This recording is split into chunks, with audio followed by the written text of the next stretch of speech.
Bismillahirrahmanirrahim. Assalamualaikum warahmatullahi wabarakatuh.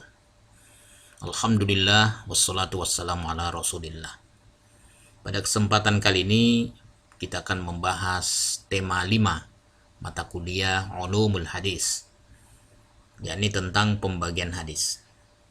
Ini penting karena saya pernah ditanya kuat mana antara hadis mutawatir dengan hadis sahih. Padahal ini tinjauannya berbeda.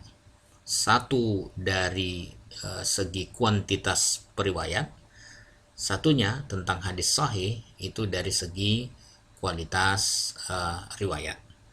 Ya, tapi tidak apa-apa. Saya akan coba jelaskan secara sederhana dengan memulai memetakan masalah ini dari segi kuantitas periwayat. Ada dua, ya. Pertama adalah hadis mutawatir, yang kedua adalah hadis ahad. Ya. Hadis mutawatir itu apa? Hadis mutawatir adalah hadis yang jumlah periwayatnya banyak pada setiap level, sehingga menurut adat mustahil mereka bersepakat untuk berdusta. Berapa jumlah periwayat hadis mutawatir? Ulama berbeda pendapat. Ada yang mengatakan minimal 4 orang dengan dasar saksi kasus perzinaan. Ada yang mengatakan minimal 5 orang. Ya, ada yang mengatakan 10 orang, 20, 40 dan seterusnya. Tapi kita ambil standar As-Suyuti yang mengatakan minimal 10 periwayat. Hadis mutawatir itu sendiri dibagi menjadi 2 macam. Yang pertama hadis mutawatir lafzi, ya. Ini lafalnya harus sama atau mirip sekali. Jumlah hadis ini tidak banyak, sangat sedikit. Yang kedua adalah hadis mutawatir maknawi. Yang penting substansi pesannya sama.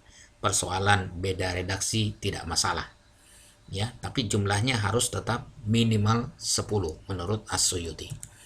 Ya, selanjutnya adalah hadis ahad. Hadis ahad adalah hadis yang jumlah periwayatnya tidak mencapai jumlah periwayat hadis mutawatir. Ya, di sini ada 3.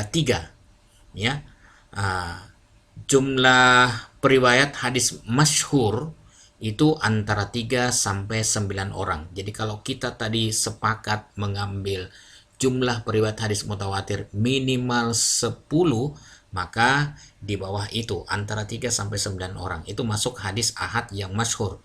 Yang kedua adalah hadis aziz. Ya, jumlah periwayatnya hanya 2 jalur saja atau 2 sahabat, 2 tabi'in dan seterusnya. Kemudian yang ketiga adalah hadis gharib. Jumlah periwayatnya hanya 1 periwayat ke 1 periwayat. Jadi sahabatnya 1, tabi'innya 1 dan seterusnya. Yang namanya juga gharib itu asing. Jadi cuman 1 yang meriwayatkan hadis ini. Ya, tapi bukan berarti hadis gharib itu mesti dhaif, tidak. Dia bisa sahih kalau memenuhi kualifikasi hadis sahih. Ya. Ya, apa itu hadis sahih? Nah, itu pembagiannya dari segi kualitas, ya, atau derajat hadis. Ini dibagi menjadi 3, yaitu hadis sahih, kemudian yang kedua adalah hadis hasan, dan yang ketiga adalah hadis dhaif. Nah, ini jadi pembagian hadis dari segi kualitas riwayat. Nah, untuk hadis mutawatir itu masuk pada hadis sahih, ya, secara kualitas dia sahih.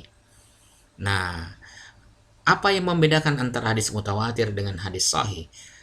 Setiap hadis mutawatir itu mesti sahih, tapi tidak setiap hadis sahih mesti mutawatir.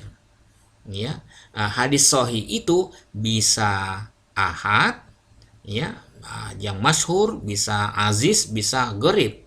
Ya, kalau kita balik, hadis ahad itu kemungkinannya ada 3, ya. mungkin sahih, mungkin hasan, dan mungkin dhaif. Tapi kalau untuk mutawatir pasti sahih, pasti benar. Ya, saya sering menyingkat untuk memudahkan ingatan kita. Mutawatir itu hadis yang kamu tak usah khawatir karena pasti sahih. Jadi tinggal diyakini saja kebenarannya. Ya, sementara untuk hadis sahih itu dibagi menjadi dua, lidzatihi dan li ghairihi. Ya, kalau lidzatihi itu sahih dengan sendirinya tanpa butuh hadis yang lain, ya. Karena sudah memenuhi kualifikasi hadis sahih, ya. Syarat 5 hadis sahih itu masuk secara sempurna, ya. Nah, kemudian untuk hadis sahih li ghairihi ini sebenarnya adalah hadis hasan li dzatihi yang karena ada dukungan dari jalur yang lain yang minimal sederajat, maka naik derajatnya menjadi hadis sahih li ghairihi. Ya, sementara untuk hadis hasan li ghairihi ini sebenarnya dari hadis dhaif yang kedhaifannya tidak keterlaluan dan dia memiliki jalur hadis pendukung yang lain yang minimal sederajat, maka naik derajatnya menjadi hasan li ghairihi, hasan karena yang lainnya. Tapi kalau dia dhaif jiddan, misalnya hadis maudhu, palsu, hadis mungkar, matruk, maka berapapun jumlahnya tidak mungkin bisa naik menjadi hasan li ghairihi, apalagi masuk kepada hadis sahih. Nah, sekarang yang terakhir, ya, pembagian hadis dari segi kehujahannya, ya. Nah, ini dibagi menjadi dua, yaitu hadis makbul dan mardud. Hadis makbul itu hadis yang diterima, namanya juga makbul, diterima sebagai hujjah, sebagai dasar hukum atau dalil syar'i, ya. Nah, dia ini ada dua, ya, sahih dan hasan, ya. Nah, sahih maka pasti dia makbul, demikian juga hasan. Nah, sementara yang kedua mardud, ditolak sebagai hujjah, ditolak sebagai dasar hukum. Kenapa? Karena dia dhaif. Apalagi kalau sudah masuk dhaif jiddan, itu langsung masuk kotak mardud, ditolak sebagai hujjah. Nah, nanti akan kita jelaskan secara lebih rinci tentang apa itu hadis sahih, hasan, dan dhaif pada pertemuan berikutnya. Mudah-mudahan penjelasan ini bisa membantu kita dalam memahami tentang pembagian hadis Nabi dari segi kuantitas periwayat, dari segi kualitas atau derajat, kemudian dari segi kehujahannya. Matur nuwun, mudah-mudahan manfaat. Kita akhiri dengan hamdalah. Walhamdulillahirabbil alamin. Wassalamualaikum warahmatullahi wabarakatuh.